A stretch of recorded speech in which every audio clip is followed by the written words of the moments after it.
Esta é a primeira parte referente ao artigo A Bolha Misândrica, de Duncan. A bolha misândrica.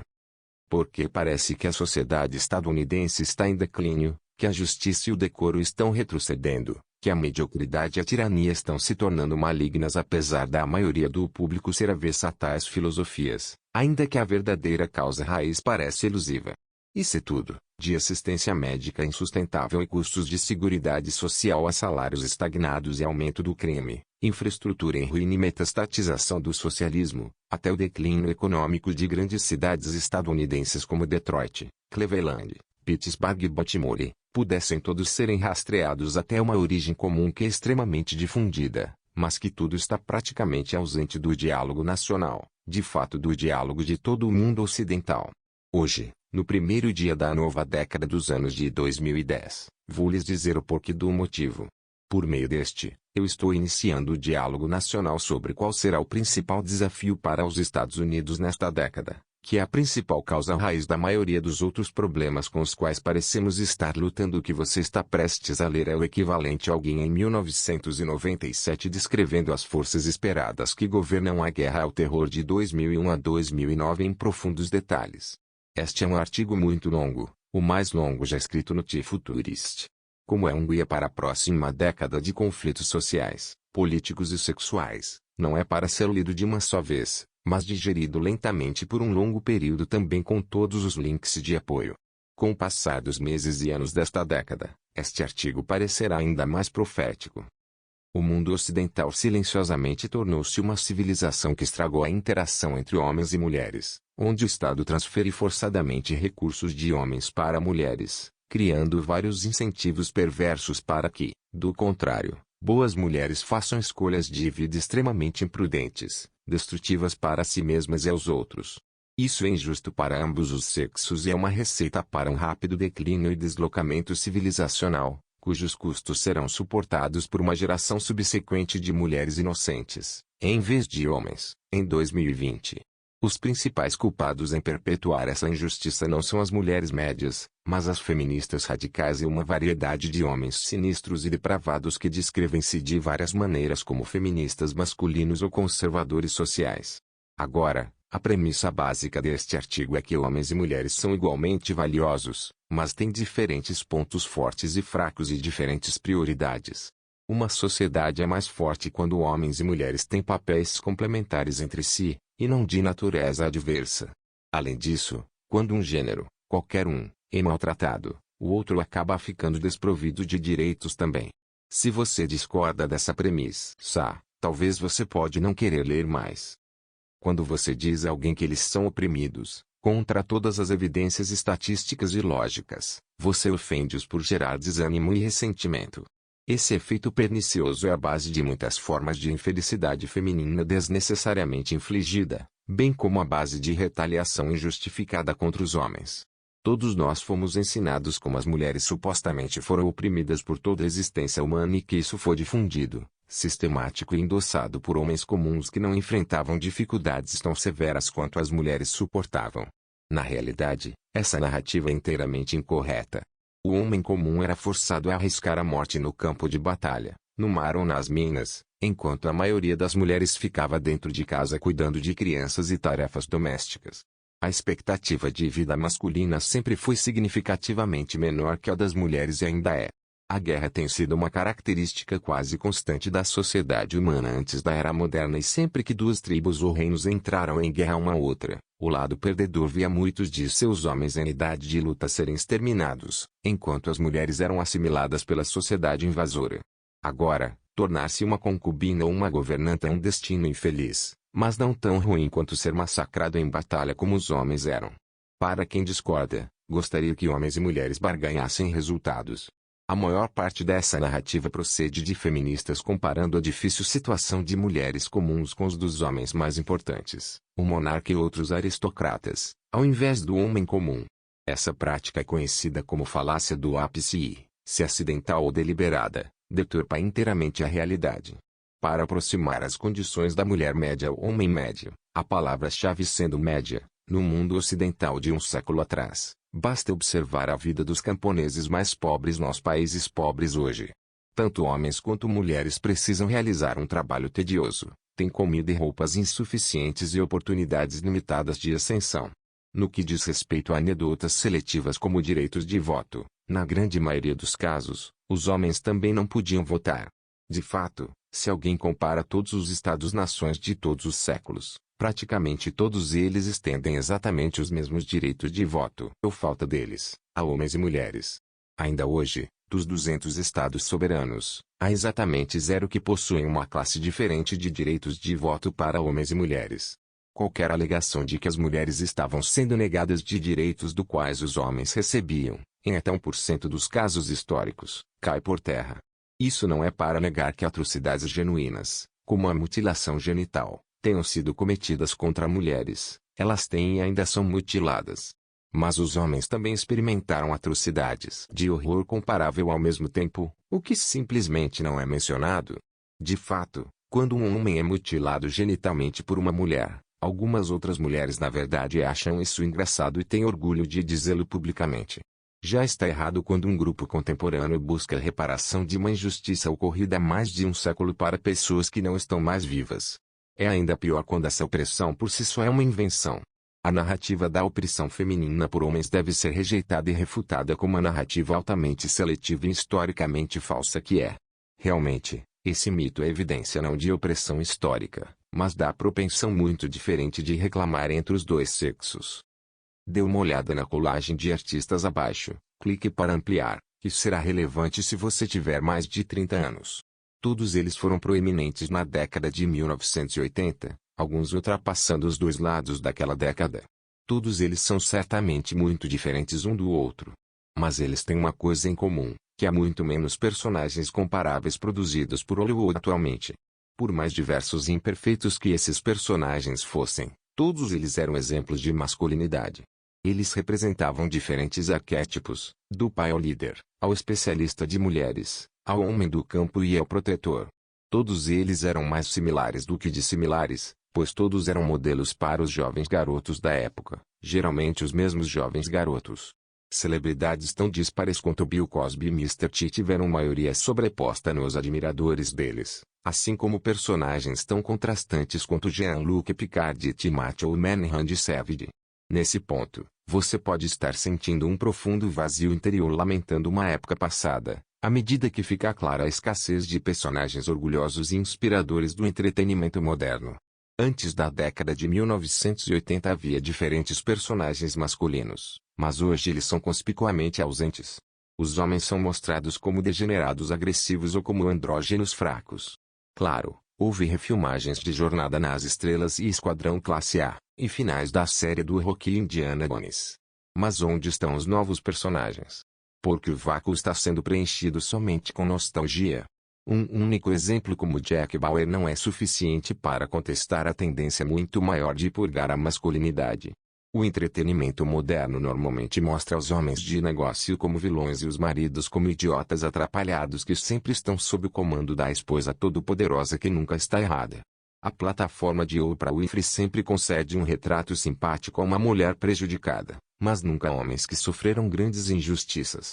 Mitos feministas absurdamente falsos, como a crença de que as mulheres são mal remuneradas em relação aos homens pela mesma produção de trabalho ou que o adultério e a violência doméstica são ações cometidas exclusivamente por homens, estão incorporados mesmo no diálogo de comédias e dramas legais.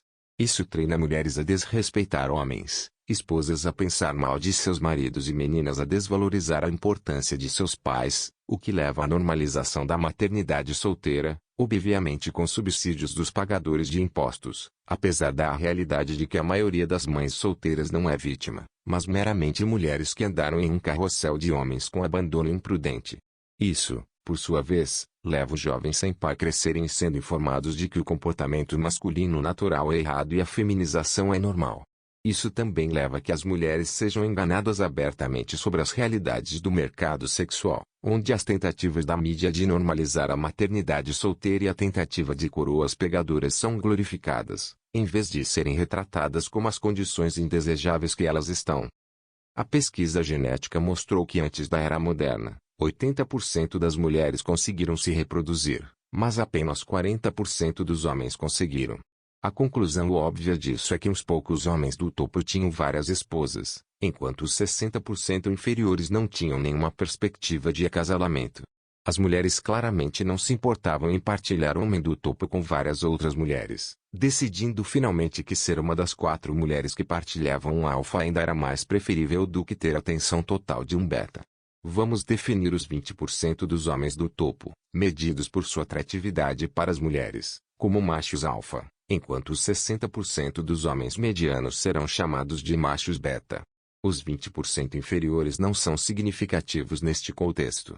Pesquisas com gorilas, chimpanzés e tribos humanas primitivas mostram que os homens são promíscuos e poligâmicos. Isso não é surpresa para um leitor moderno, mas a pesquisa mostra ainda que as mulheres não são monogâmicas, como popularmente se supõe, mas hipergâmicas. Em outras palavras, uma mulher pode ser atraída por apenas um homem a qualquer momento, mas à medida que o status e a fortuna de vários homens flutuam, a atenção de uma mulher pode mudar de um homem em declínio para um homem ascendente. Há uma rotatividade significativa nas classificações dos machos alfa, das quais as mulheres estão totalmente cientes. Como resultado, as mulheres são as primeiras a querer um relacionamento monogâmico e as primeiras a querer sair. Isso não é certo nem errado, mas meramente natural. O que está errado, no entanto, é a pressão cultural e social de envergonhar os homens a se comprometerem com o casamento sob a pretensão de que eles têm medo de se comprometer devido a algum complexo de Peter Pan, enquanto não há mais a vergonha tradicional correspondente que foi reservado para mulheres que destruíram o casamento, apesar do fato de 90% dos divórcios serem iniciados por mulheres. Além disso, quando as mulheres destroem o compromisso, há um grande dano às crianças e a mulher exige pagamentos presentes e futuros do homem que ela está abandonando. Um homem que se recusa a casar não está prejudicando menores inocentes nem esperando anos de pagamentos da mulher. Esse absurdo padrão duplo de julgamento tem custos invisíveis, mas importantes para a sociedade. Para fornecer aos homens beta um incentivo para produzir muito mais recursos econômicos do que o necessário, apenas para se sustentar, ao mesmo tempo em que controlam a hipergamia das mulheres que privariam os filhos da interação com seus pais biológicos. Todas as principais religiões construíram uma instituição para forçar a conduta construtiva de ambos os sexos, penalizando as tendências naturais de primatas de cada um. Essa instituição foi conhecida como casamento. As sociedades que impunham o casamento monogâmico garantiam que todos os homens beta tivessem esposas, liberando assim a produção produtiva desses homens que, em tempos pré-modernos, não teriam incentivo para serem produtivos. As mulheres, por sua vez, receberam um provedor, um protetor e um status social mais elevado do que as mulheres solteiras, que muitas vezes ficavam presas na pobreza. Quando aplicado sobre uma população inteira de humanos, esse sistema foi conhecido como civilização. Todas as sociedades que alcançaram grandes avanços e duraram vários séculos seguiram essa fórmula com muito pouco desvio, e é notável o quão parecido era a natureza do casamento monogâmico em culturas aparentemente diversas. As sociedades que se desviaram disso foram rapidamente substituídas. Esse contrato entre os sexos era vantajoso para homens beta, mulheres acima de 35 anos e crianças, mas restringe bastante as atividades de homens alfa e mulheres abaixo de 35 anos, juntos, um grupo muito menor que o anterior. Por outro lado, a norma pré-civilizada de homens alfa monopolizando 3 ou mais mulheres jovens cada, substituindo as mulheres envelhecidas pelas novas, enquanto as massas de homens beta brigam por uma pequena oferta excedente mulheres envelhecidas, era caótica e instável, deixando os homens beta violentos e improdutivos e as mães envelhecidas, descartadas por seus companheiros alfa, agora vulneráveis à pobreza. Então, o que acontece quando os controles tradicionais da civilização são retirados de homens e mulheres? 2.4 Forças não relacionadas, combinadas simultaneamente para distorcer inteiramente o equilíbrio da civilização construído sobre as realidades biológicas de homens e mulheres. Outros já apresentaram versões do conceito das 4 sirenes no passado, mas estou escolhendo uma definição ligeiramente diferente das 4 sirenes. 2 pontos no passado. Pouquíssimas mulheres já tiveram mais de 1 ou 2 parceiros sexuais em suas vidas, pois ser mãe solteira levava à pobreza e ao racismo social. A contracepção tornou possível que as fêmeas agirem sob seus impulsos de hipergamia. 2. No passado, uma mulher que quisesse deixar o marido precisava provar a má conduta da parte dele. Hoje, a lei mudou a tal ponto que uma mulher pode deixar o marido por nenhum motivo declarado, mas ainda tem direito a receber pagamentos dele nos próximos anos. Isso incentiva a destruição porque permite que as mulheres transfiram os custos de um comportamento irresponsável para homens e crianças. 3. Apesar das feministas alegarem que esse é o fruto do trabalho duro delas, invenções como o aspirador de pó, a máquina de lavar e o forno foram os principais responsáveis por libertar as mulheres das tarefas domésticas e libertá-las para ingressar na força de trabalho. Essas invenções comprimiam as tarefas que levavam um dia inteiro em apenas uma hora ou menos.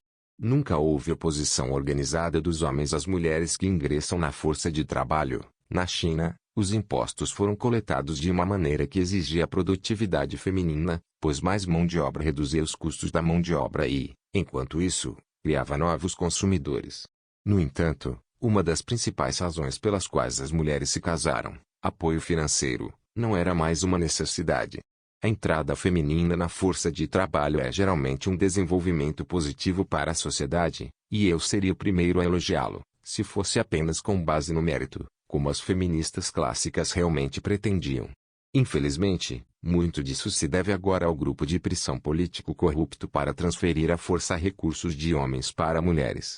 4.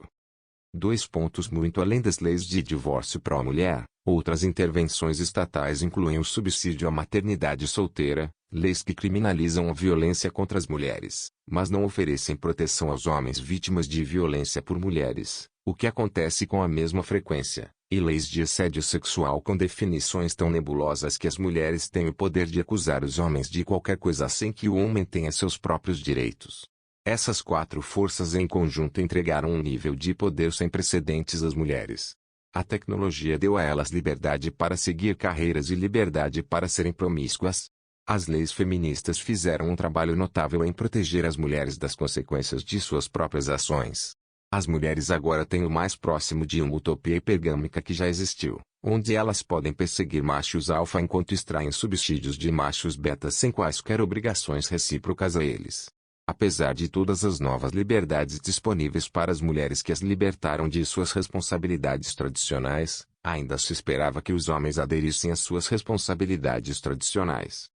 2 pontos. Do Ocidente ao Oriente Médio e ao Extremo Oriente, o casamento é considerado um alicerce obrigatório de qualquer sociedade que funcione. Se o casamento é um ingrediente crucial da saúde da sociedade, então o Ocidente está avançando rumo a um caminho suicida. Discutimos anteriormente por que o casamento foi criado, mas igualmente importante foram os fatores que sustentaram a instituição e a mantiveram fiel aos seus objetivos. As razões pelas quais o casamento funcionou, não faz muito tempo, foram 1. As pessoas se casavam aos 20 anos e muitas vezes morriam aos 50. As pessoas eram virgens no casamento e as mulheres passavam a faixa etária dos seus 20 aos 29 anos cuidando de 3 filhos ou mais. A esposa mantinha a sua beleza em 15 anos no casamento e a falta de comida a porcaria processada a mantinha magra mesmo depois desse tempo. Isso é um fundamento psicológico completamente diferente do que a norma urbana atual de uma mulher se casar aos 34 anos de idade após ter tido 10 ou mais relações sexuais anteriores, que então emergem prontamente de sua elegante crisálida em um evento que pode ser melhor descrito como um engordamento apocalíptico pós-casamento. 2. Era perfeitamente normal que entre 10 a 20% dos homens jovens morressem ou fossem aleijados no campo de batalha ou em acidentes de trabalho. Portanto, sempre houve significativamente mais mulheres do que homens saudáveis na faixa etária de 20 a 40 anos, garantindo que nem todas as mulheres pudessem se casar. As viúvas eram comuns e visíveis e vulneráveis à pobreza e ao crime. Por esses motivos, as mulheres casadas com homens saudáveis sabiam a sorte que tinham em relação a outras mulheres que precisavam recorrer a empregos tediosos apenas para sobreviver e tratavam o casamento com o respeito correspondente. 3. Antes da invenção da contracepção, a promiscuidade feminina carregava o enorme risco de gravidez, a pobreza resultante e o baixo status social. Era praticamente impossível para qualquer mulher ter mais de 2 ou 3 parceiros sexuais em sua vida sem ser uma prostituta, ela própria uma ocupação com o menor status social. 4. O divórcio carregava tanto estigma social quanto perdas financeiras para uma mulher. Suas perspectivas de novo casamento eram pequenas. Instituições religiosas, Clãs ampliados e forças sociais mais amplas eram pressões para manter uma mulher comprometida com seu casamento, e a noção de simplesmente sair por tédio era fora de questão. No entanto, hoje todos esses fatores foram removidos. Isso é parcialmente o resultado de boas forças, progresso econômico e tecnologia inventada por homens beta, mas em parte devido a esquemas artificiais que são extremamente prejudiciais à sociedade.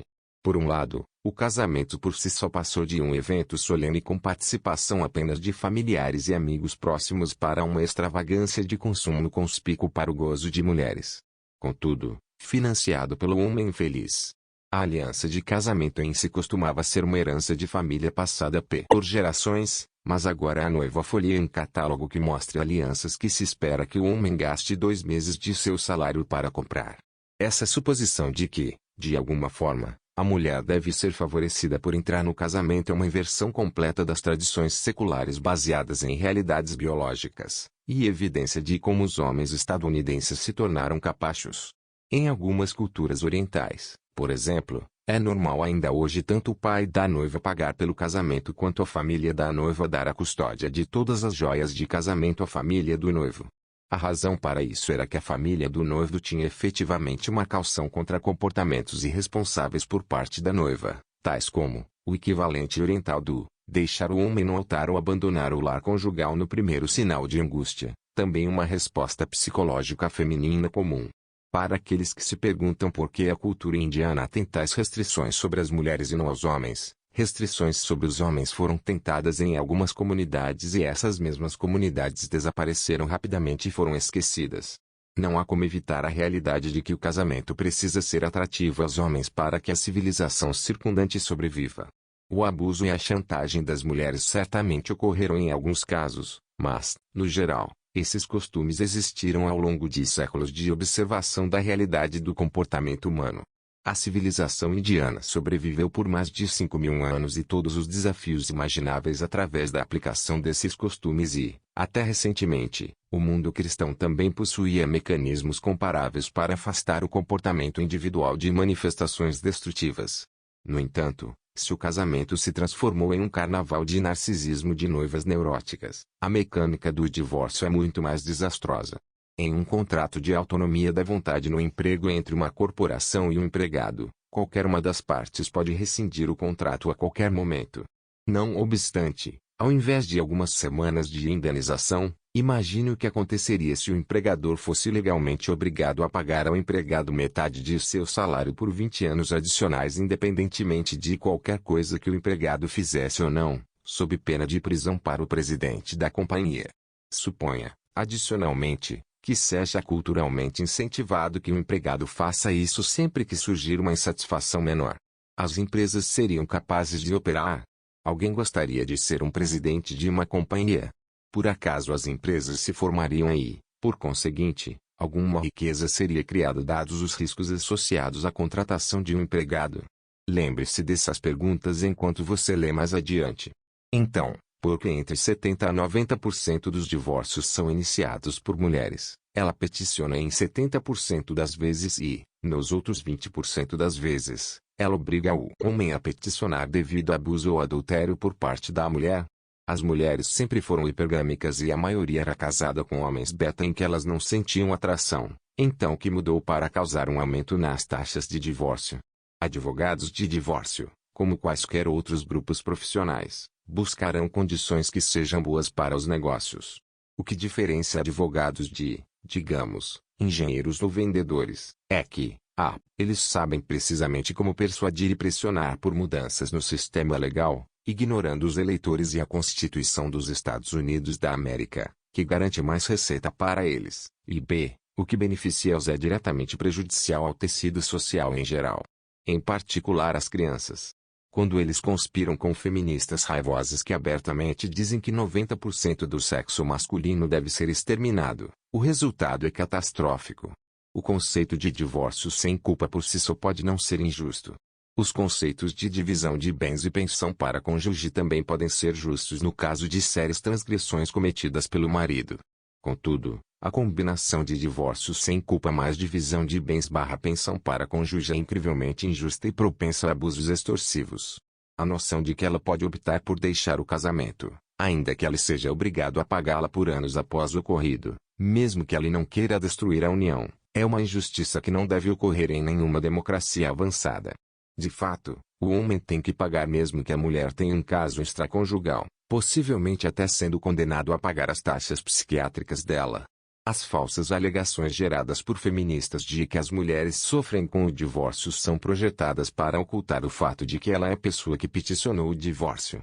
Os defensores da pensão para cônjuge insistem que uma mulher que está se divorciando não deve presenciar uma queda nos padrões de vida, mas de alguma forma é aceitável que o marido presencie uma queda mesmo que não queira se divorciar. Eu iria além e declararia que qualquer crença de que as mulheres merecem pensão para cônjuge sem culpa nos dias atuais é totalmente contraditória à crença de que as mulheres são iguais aos homens. Como as mulheres podem merecer pensão para cônjuge e também reivindicar igualdade?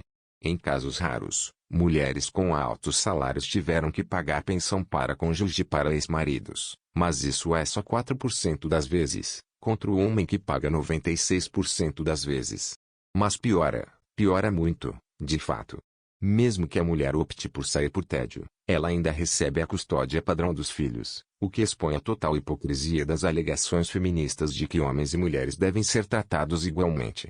Além disso, o homem é obrigado a pagar pensão alimentícia para filhos, que é avaliada em níveis muito mais altos que os custos diretos do cuidado infantil, com a mulher não enfrentando ônus para provar que os fundos foram gastos com a criança e não pode ser especificada por nenhum pré-acordo nupcial. A base lógica é que a criança não deve presenciar uma queda nos padrões de vida devido ao divórcio, mas como a mãe tem a guarda da criança, essa é uma maneira furtiva pela qual as feministas também asseguram a manutenção financeira da mãe. Assim, o homem perde seus filhos e a maior parte de sua renda, mesmo que ele não queira o divórcio. Mas mesmo esse não é o pior cenário.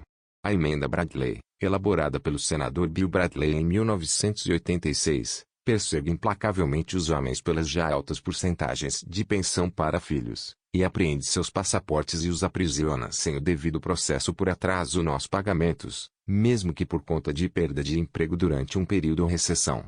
Sob uma campanha de mídia falsa de pais desnaturados, feministas foram capazes de obscurecer o fato de que eram as mulheres que terminaram o casamento e com elas que ficava o benefício das crianças receberem uma educação de dois pais e, ainda mais, exigindo uma manutenção conjugal extraordinariamente alta, muito do que nem chega ao filho, de um ex-marido obediente que não queria o divórcio, sob pena de prisão.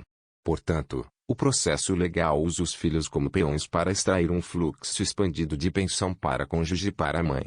Fale sobre uma composição multicamada do mal. A tática falsa de insistir que é para as crianças é usada para encerrar todas as questões sobre o uso de crianças como peões no processo de extorsão, evitando o escrutínio do fato de que o pai ou a mãe que está escolhendo o divórcio está claramente colocando o bem-estar a longo prazo das crianças em uma prioridade muito baixa. Deste modo, como está hoje, há um grande número de homens de classe média que eram cidadãos respeitáveis, que foram submetidos ao divórcio contra sua vontade, tiveram seus filhos tirados deles, pagam pensão para cônjuge mascarada como pensão para filhos tão alta que muitos deles precisam morar para fora em seus carros ou com seus parentes e, após a perda de empregos devido às condições econômicas, são presos simplesmente por ficarem sem dinheiro. Se 10 a 30% dos homens estadunidenses estão sob condições em que 70% ou mais de sua renda lhes é tirada sob ameaça de prisão, esses homens não têm incentivo para iniciar novos negócios ou inventar novas tecnologias ou métodos. Às vezes, os filhos nem são biologicamente dele. Este site de uma página tem mais links sobre a tirania brutal a que um homem pode ser submetido depois de entrar no contrato legal de casamento, e mais ainda depois dele ter filhos.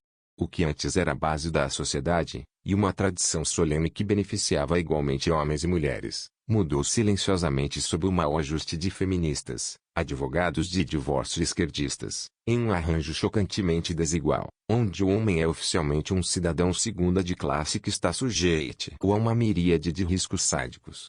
Como resultado, a palavra casamento nem sequer deve ser usada, dada a totalidade das mudanças que tornaram o arranjo quase irreconhecível em comparação com os ideais pretendidos. As taxas de suicídio de homens submetidos ao divórcio giram alto, em 20%, e todos nós conhecemos um homem que tanto cometeu suicídio quanto o que seriamente admitia considerar a tentativa de suicídio durante a desumanização que ela enfrentou mesmo quando ela queria preservar a União. Desnecessário dizer que isso é uma violação da Constituição dos Estados Unidos da América em muitos níveis e é incompatível com os valores de qualquer democracia supostamente avançada que se orgulha da independência e autonomia. Existe efetivamente um Estado sombra tirânico de esquerda operando dentro das fronteiras dos Estados Unidos da América, mas inteiramente fora da Constituição dos Estados Unidos da América, que pode sujeitar um homem a horrores mais dignos de uma Coreia do Norte do que dos Estados Unidos da América. Mesmo que ele não quisesse sair do casamento, não iria querer ser separado de seus filhos e perder seu emprego. Qualquer homem desavisado pode ser sugado para dentro desse estado de sombra. Qualquer pessoa que acredite que as famílias com dois pais sejam importantes para a continuidade de uma civilização avançada, deve se concentrar no crescimento explosivo da receita obtida por advogados de divórcio, supervisores de tribunais e organizações feministas nos últimos 25 anos. Se a sociedade ocidental sobreviver, essas receitas devem ser reduzidas a 1/10 do que são atualmente, que é o que seriam se os elementos que violam a Constituição dos Estados Unidos da América fossem revogados. O casamento não é mais uma porta de entrada para a companhia feminina, como discutiremos mais adiante. Por essa razão, como futurista, eu não posso recomendar o casamento, a paródia grotesca que se tornou hoje, a qualquer homem jovem que mora nos Estados Unidos da América, Reino Unido, Canadá ou Austrália. Existem muitas coisas fora do controle dele que podem arruinar catastroficamente suas finanças, emoções e qualidade de vida. No mínimo, ela deve garantir que ter filhos seja o objetivo mais importante de sua vida. Caso contrário, ela não tem motivos suficientes para assinar este contrato. Se esse objetivo for afirmado, ela deve conduzir uma pesquisa conversando com alguns homens divorciados sobre as leis e maus tratos aos quais foram submetidos e participar de algumas audiências de divórcio no tribunal local. Após obter essas informações, se ela ainda quiser correr o risco, ela só deve se casar se puder atender às 3 condições a seguir, nenhuma das quais poderá substituir as outras 2. 1. A mulher ganha o mesmo que, ou mais do que ela. 2. Ele tem um acordo pré-nupcial devidamente feito com advogados de cada lado, mesmo que um pré-nupcial não afete o pior aspecto da lei do divórcio, pensão para filhos como uma capa para pensão para cônjuge furtivo e possível prisão. 3. Ele é profundamente competente nas artes da sedução, jogo, e pode gerenciar seu relacionamento com a esposa sem esforço. No entanto, isso ainda é uma carga de trabalho considerável. Mais disso depois. Ainda existem riscos substanciais, mas pelo menos eles são um pouco reduzidos sob estas condições. Se o casamento é uma meta muito importante para um homem jovem, ele deve considerar seriamente a expatriação para um país em desenvolvimento, ironicamente, onde ele pode ter um padrão de vida mais alto do que nos Estados Unidos da América depois de se ajustar ao risco de divórcio. Portanto, para revisar, as diferenças entre o casamento 1.0 e o casamento 2.0 são: as culturas tradicionais comercializavam o casamento com uma vivacidade tão meticulosa que a maioria das pessoas hoje nem se atreve a questionar se as verdades tradicionais ainda se aplicam. Portanto, a hostilidade geralmente decorre de uma mera tentativa de abordar o tema de se o casamento ainda é o mesmo conceito que era antes. Todos, de mulheres, conservadores sociais sádicos, até os pais de um homem jovem irão o pressionar e o envergonhar no casamento por razões que eles não conseguem nem articular, e condenam seu pedido de pré-nupcial, sem nenhum interesse em sequer aprender sobre as leis horrendamente desiguais e cuidadosamente dissimuladas às quais ela estaria sujeito no caso de sua esposa se divorciar dele por nenhuma razão que ela pudesse discernir. Mas alguns homens de olho na autopreservação estão descobrindo isso e a divisão de bens e pensão para cônjuge sem culpa, em que o cônjuge abandonado tem que pagar se ganhar mais, mesmo que ele não queira um divórcio e mesmo se ele for vítima de abuso ou adultério. Existem casos raros de mulheres que ganham muito dinheiro sendo pegas nessa armadilha também. B. Mulheres casando depois de ter 5 ou mais parceiros sexuais, em comparação com apenas 0 anteriormente. Isso torna mais difícil para a mulher formar um vínculo com o marido. C. Mulheres que se casam em uma idade em que restam muito ou poucos anos de seu pico de beleza, comparados a uma década ou mais restantes do casamento 1.0. D. A custódia dos filhos quase nunca é concedida ao homem, de modo que ele perde os filhos em uma base sem culpa. Estão evitando o casamento. Segundo muitos relatos, 22% dos homens decidiram evitar o casamento. Então, o que acontece com uma sociedade que a torna não atrativa que apenas 20% dos homens se casem? As mulheres estão muito mais interessadas em casamento do que os homens. A lógica simples da oferta e demanda nos diz que a instituição do casamento monogâmico exige pelo menos 80% de participação masculina para ser viável. Quando a participação masculina cai abaixo de 80%, todas as mulheres estão com sérios problemas, já que agora existem 100 mulheres competindo para cada 80 homens, além da realidade de que as mulheres envelhecem devido à questão da fertilidade muito mais rápido que os homens. Isso cria um grande estresse na população feminina solteira. No passado, a mão firme da mãe e da avó de uma jovem mulher sabia que sua beleza era temporária e que o homem mais sedutor não era o melhor marido, e elas se certificavam de que a garota fosse casada com um garoto com durabilidade de longo prazo. Agora que essa orientação foi removida da vida das mulheres jovens graças ao feminismo, tais mulheres têm se mostrado más pilotas de suas vidas de acasalamento em que perseguem machos alfa até a idade de 34 a 36 anos, que é quando a sua atratividade cai bruscamente e nem mesmo machos beta que ela costumava rejeitar estão interessados nela. Essa imersão impressionante em suas perspectivas com os homens é conhecido como momento. E as mulheres do passado tinham muitas redes de segurança que as protegiam desse destino. A tentativa da mídia feminista de normalizar a coroa pegadora é evidência de um desespero ofegante para empacotar o fracasso como um resultado desejável, que nunca se tornará popular devido às próprias realidades biológicas. As mulheres muitas vezes protestam que um alto número de parceiros sexuais não deve ser considerado negativo para elas, pois o mesmo não é negativo para os homens, mas isso é apenas uma manifestação de solipsismo. Um passado sexual complexo funciona contra as mulheres, mesmo que o mesmo funcione a favor dos homens, devido aos gatilhos naturais de atração sexual de cada gênero. Um homem sábio certa vez disse: uma chave que pode abrir muitas fechaduras é uma chave valiosa, mas uma fechadura que pode ser aberta por muitas chaves é uma fechadura inútil. A grande ironia é que o feminismo, em vez de melhorar a vida das mulheres, despojou as redes de segurança da orientação da mãe-avó que as teriam protegido de ter que enfrentar seu momento Willy Coyote. Assim, o feminismo colocou em risco a mulher comum em outra área. As 4 sirenes e as mudanças legais que feministas instituíram para obstruir os homens beta criaram um clima em que os homens inventaram técnicas e estratégias para se adaptar ao mercado mais desafiador, apenas para exceder suas aspirações. Esta é uma tecnologia disruptiva por si só. Todos nós conhecemos um homem que não é bonito nem rico, mas que sempre tem um sucesso incrível com as mulheres. Ela parece ter instintos naturais em relação às mulheres que, para o leigo, podem ser indistinguíveis da magia. Então, como é que ela faz?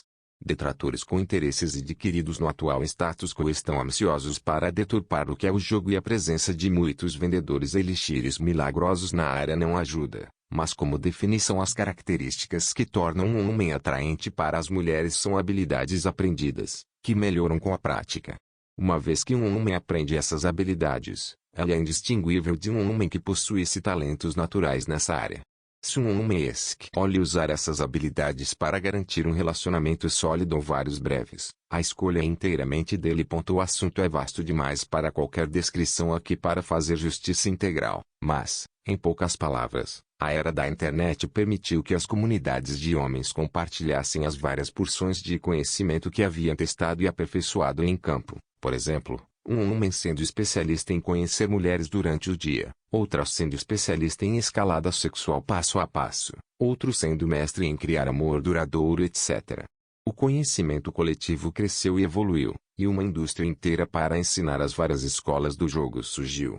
Homens que compreendiam os conceitos, uma minoria, e aqueles que podiam empreender a total reconstrução de suas personalidades e avalanche de rejeições como parte da curva de aprendizado, uma minoria ainda menor, estavam colhendo enormes benefícios ao se tornarem mais atraentes do que a vasta maioria dos homens ignorantes. Embora a implementação do pico partícipo seja a mais abordada pela mídia, os princípios são igualmente valiosos para os homens em relacionamentos monogâmicos de longo prazo, LTRs. Veja a reportagem de capa de Charlotte Allen para a Weekly Standard, dedicada ao jogo. Entre as aprendizagens mais valiosas do corpo de conhecimento está a revelação contrária de que o que as mulheres dizem que um homem deve fazer é muitas vezes a antítese do que realmente lhe traria sucesso. Por exemplo, ser um homem carente, suplicante e ansioso para agradar é precisamente o comportamento oposto que um homem deve empregar, onde ser dominante, provocador, divertido, mas assertivo é a pessoa ideal. Uma lição igualmente valiosa é perceber quando não aceitar as palavras de uma mulher pelo seu valor nominal. Muitas declarações dela são testes para ver se o homem pode permanecer congruente em sua personalidade alfa, onde a mulher está realmente esperando que o homem não cumpra ansiosamente seus desejos. Da mesma forma, a reação pavloviana feminista de chamar qualquer homem não complacente de misógino também não deve ser tomada como se um adulto racional atribuísse o rótulo a uma consideração justa. Essa linguagem que busca gerar vergonha visa apenas desviar o escrutínio e a prestação de contas da mulher que a pronuncia, e não deve ter mais importância do que uma criança de 10 anos que fez birra para evitar responsabilidades e prestação de contas. Na verdade, muitos homens levam essas ofensas a sério, em detrimento dos direitos e dignidade masculinos. O sucesso em internalizar os fundamentos centrais do jogo requer um pensador fora da caixa solidamente no topo da hierarquia de Maslow e, na minha experiência, 80% dos homens e 99,9% das mulheres são simplesmente incapazes de compreender por que as habilidades do jogo são valiosos e eficazes. Muitas mulheres, e até alguns RNS patéticos, condenam o jogo sem sequer obter uma compreensão mínima do que realmente é, o que destaquei em vermelho acima, e como isso beneficia homens e mulheres.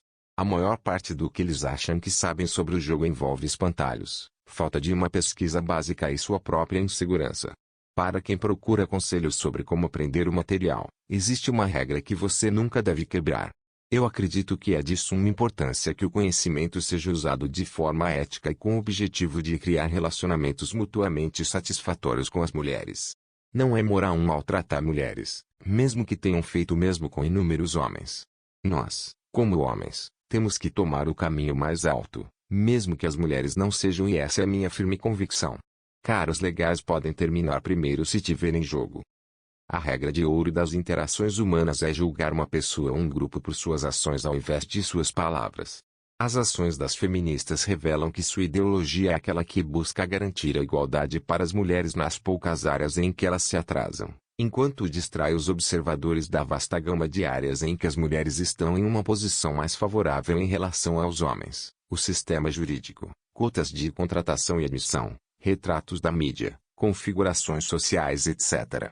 Elas inventarão qualquer número de estatísticas falsas para manter uma narrativa cada vez mais ridícula da opressão feminina.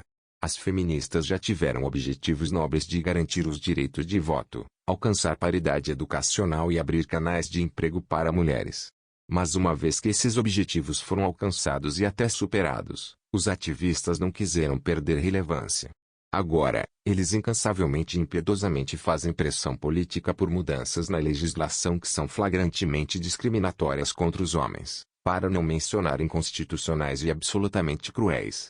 Não satisfeitas com isso, elas continuam pressionando politicamente por programas sociais destinados a desvalorizar os papéis de maridos e pais, substituindo-os por folhetos financiados pelos pagadores de impostos. Como é lucrativo reivindicar a vitimização nesta era, um bom indicador é se qualquer condenação dos supostamente oprimidos de seu opressor poderia ser proferida de maneira semelhante se as posições fossem revertidas. Sabemos que o que o reverendo Jeremy Auric disse sobre os brancos não pode ser dito por um pastor branco sobre os negros, e vemos ainda mais um duplo padrão em relação ao que mulheres e homens podem dizer um sobre o outro hoje nos Estados Unidos. Isso revela uma das profundezas mais sombrias da mente humana. Quando um grupo está totalmente convencido de que eles são as vítimas de outro grupo, pode racionalizar qualquer nível de maldade contra seus opressores distinguidos. Vá a qualquer site feminista importante, como feministing.com ou jezebel.com, e faça perguntas educadas sobre a justiça das leis de divórcio ou a injustiça de homens inocentes serem presos por falsas acusações de estupro sem o devido processo legal. Você será chamado rapidamente de misógino e impedido de comentar. O mesmo não se aplica a qualquer grande site de homens, onde até argumentos acalorados e flagrante misandria são tolerados no espírito da liberdade de expressão e da dignidade humana. Quando foi a última vez que uma doutrinária feminista teve coragem de debater uma mulher justa como Camille Paglia, Tammy Bruce ou Christina Wolf Sommers na televisão? O pensamento de grupo cada vez mais rigoroso que impõe uma narrativa cada vez maior de vitimização garante que a projeção se torne o modo normal de pensamento misândrico. A palavra misógino se expandiu a tal ponto que a resposta pavloviana a qualquer coisa que uma feminista se sinta mal, mas não possa articular de uma maneira adulta. Isso revela a intolerância de gênero projetado da feminista em questão, que no seu caso é misandria. Por exemplo, um homem mais velho namorando mulheres 10 anos mais novas do que ela também é chamado de misógino pelas subcelebridades mais velhas. Não é um etarista, lembre-se, mas um misógino. Um homem que se recusa a achar mulheres obesas atraentes também é um misógino, assim como os homens homossexuais que não gastam dinheiro com mulheres. A não conformidade masculina rotulada como misoginia torna-se, assim, uma reação a muitos anos de misandria sem oposição, que se acumulam nele primeiro, quando ela inicialmente não nutria tais sentimentos. Chute um cachorro amigável várias vezes e você terá um cachorro desagradável. Existem leis como a Lei da Violência contra as Mulheres, Violência Against Women Act, VAWA, que declara descaradamente que a violência contra as mulheres é muito pior que a violência contra os homens. A VAWA é muito diferente das leis comuns de assalto, porque, sob a VAWA, um homem pode ser retirado de sua casa sob a mira de uma arma se a mulher fizer uma única chamada telefônica. Nenhum processo é permitido e os direitos constitucionais do homem são descartados. Ao mesmo tempo, metade de toda a violência doméstica é da mulher contra o homem. A esposa de Tiger Woods bateu nele com uma arma branca e arranhou o rosto dele, apenas para ser aplaudida por feministas no esquema vai pra cima, garota. A projeção pode normalizar o barbarismo. A legislação de estupro também contornou a Constituição dos Estados Unidos da América, deixando um homem culpado até que ele se prove inocente, enquanto a mulher acusadora não enfrenta penalidade por enviar falsamente um homem para a prisão por 15 anos, onde ele próprio será estuprado. O caso do Lacrosse foi um exemplo proeminente de tal abuso, mas centenas de outros ocorrem nos Estados Unidos a cada ano. As leis foram alteradas para que a vítima tenha um mês para decidir se foi estuprada, e essa flexibilidade leva, previsivelmente, a casos de uma mulher denunciando estupro apenas para que ela não precise dizer ao marido que o traiu, até que se torne lucrativo divorciar-se dele. 40 a 50% de todas as acusações de estupro são falsas, mas as feministas preferem prender dezenas de homens inocentes do que deixar um culpado fugir, o que é exatamente o oposto do que a jurisprudência constitucional dos Estados Unidos da América exige. Mas, inimaginavelmente, fica ainda pior. Pesquisas com homens mostraram que há uma coisa que os homens temem ainda mais do que serem estuprados, que é ser traído. Os homens veem a traição como a definitiva violação e deslealdade, mas existe um movimento inteiro entre as feministas para consagrar o direito de uma mulher de cometer adultério e usar os recursos de seu marido para enganá-lo e pensar que o filho é dele. Essas misândricas ainda querem proibir o direito de um homem de testar a paternidade de um filho.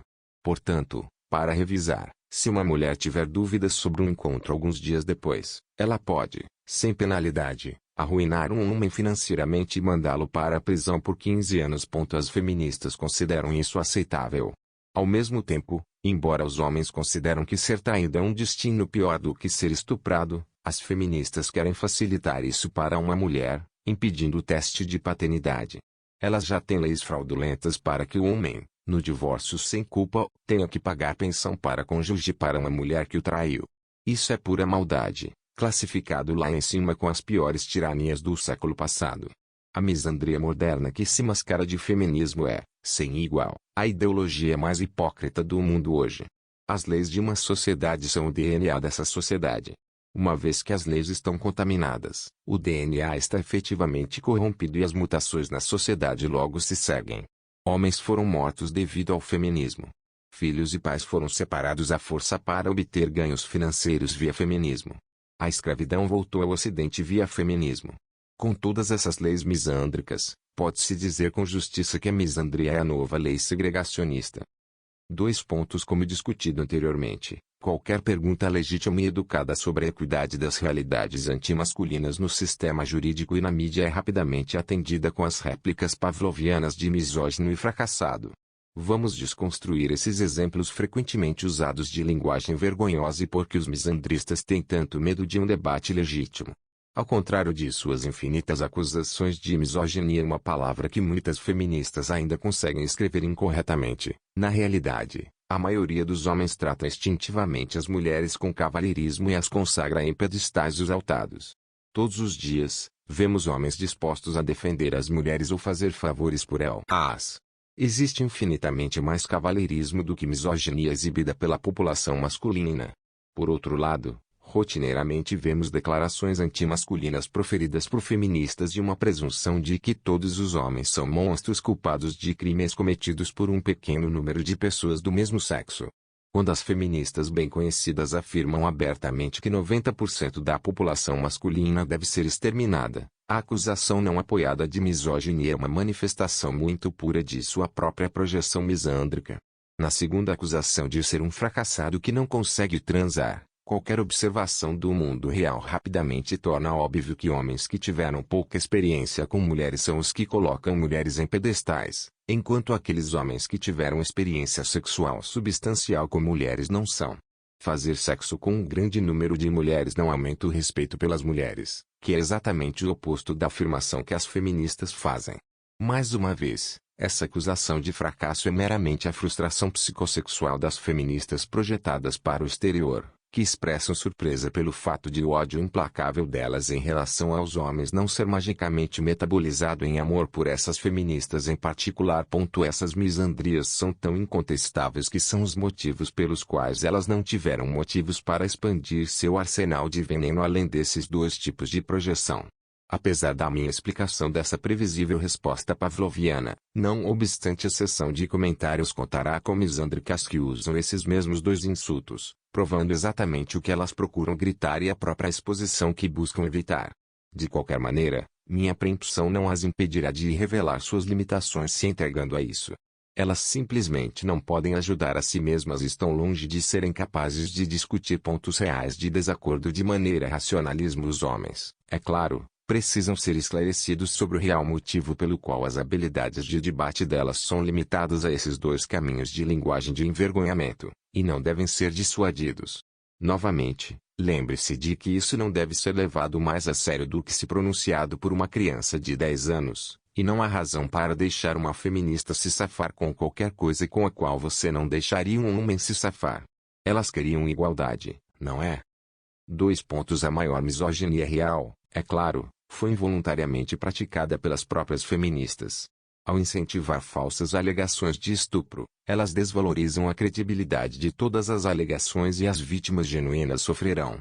Ao incentivar a desumanização de seus ex-maridos e o uso de filhos como peões, elas dão maus exemplos para os filhos e fazem com que os filhos se ressentem de suas mães quando amadurecem.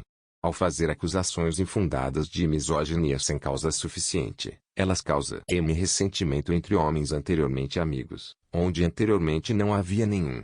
Ao tentar desculpar a traição e a violência doméstica feminina, elas convidam homens anteriormente dóceis para atacar em desespero. Um exemplo flagrante de misandria que saiu pela culatra está na destruição do casamento e no impulso correspondente da fantasia de Serkis e Indeciti coroa pegadora. O casamento monogâmico não apenas encobriu a lacuna entre homens alfa e beta, mas também encobriu a lacuna entre a atratividade das mulheres antes e depois do momento Willy Coyote delas. Ao seduzir mulheres com o mito de que uma vida promíscua e solteira, após os 35 anos, é uma meta digna, muitas mulheres com mais de 30 anos acabam descobrindo que elas dominam muito menos a atenção masculina do que mulheres com apenas uma década mais jovem que elas. O feminismo vendeu a elas um código moral totalmente inadequado para suas realidades físicas e mentais, causando grande tristeza a essas mulheres. Mas, o mais importante, as feministas desvalorizaram as áreas tradicionais de conhecimento feminino, elevando a próxima geração de cidadãos, enquanto atribuíam valor apenas às áreas de conhecimento masculino, à sala de reuniões, às forças armadas, à promiscuidade sexual, e disseram às mulheres para duplicar os resultados masculinos sob a premissa de que isso era inerentemente melhor do que as funções femininas tradicionais.